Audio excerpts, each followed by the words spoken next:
3 years. That is how long I have spent behind the wheel, navigating the veins of this city for scraps of delivery fees. I know the rhythm of the night. The broken elevators, the stingy tippers, and the neighborhoods that turn hostile once the clock strikes 12. I have learned to read the instructions like a survival guide. Leave at door. Ring twice. Do not wake the baby. Most are mundane, some are eccentric, but I follow them all to keep my rating high. Then came the order at 11:47 p.m. A simple Thai meal. Pad Thai, spring rolls, extra peanut sauce.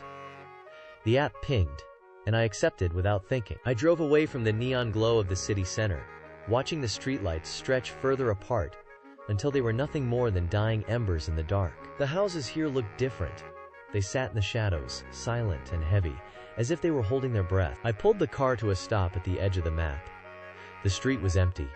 No traffic, no movement, just the hum of my engine and the cold, biting air that seeped through the glass. The address was 1473 Cedar Lane.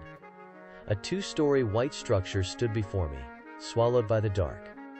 No cars in the driveway, no light behind the windows. I pulled my phone out to confirm the drop-off location. The screen glowed, illuminating the delivery instructions in sharp, white text. They were not the usual requests. Leave on porch. Do not knock. Do not look in the window. If the porch light flickers, run. I let out a short, dry laugh that vanished into the stillness. It sounded like a prank. The air was unnaturally cold. A sharp, biting frost that pierced through my layers. I walked up the cracked concrete path, the porch steps groaning under my weight like old, tired wood. I placed the food on the plain brown mat and stood up. The silence was absolute.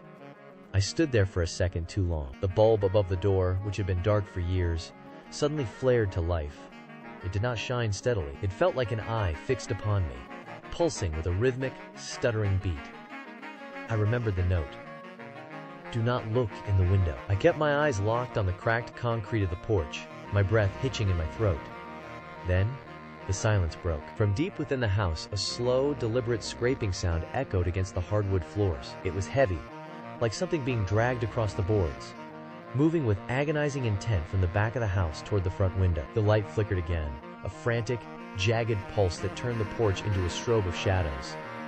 The dragging sound stopped right behind the glass. The light stayed on, burning with an intense, sickly heat. My skepticism shattered. This was no prank. My heart hammered against my ribs. I did not look back. I did not grab the food. I turned and scrambled down the steps, my boots slipping on the damp wood. I hit the pavement and sprinted. I slammed the gas, the tires screaming against the asphalt as I peeled away from the curb. 3 blocks later, I finally forced myself to breathe. My hands were shaking so violently I could barely hold the steering wheel. I opened the dashcam app to review the footage, needing to see what had been inside that house. The video was grainy, bathed in the harsh, artificial glow of the streetlights. I watched myself set the bag down. Then, I saw the window. It was not reflecting the street. It was reflecting a figure standing directly in front of me.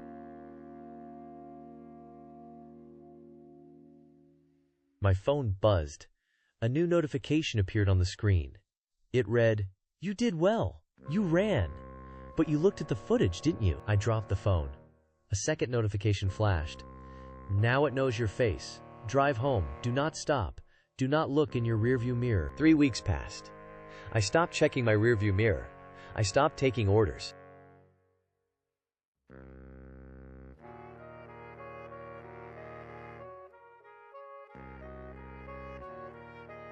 The delivery address was my own apartment.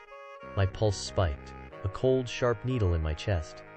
The instructions were brief. "You are home early. We were just about to eat. Come to the window. Don't make us come to the door." I have not looked out the window in weeks.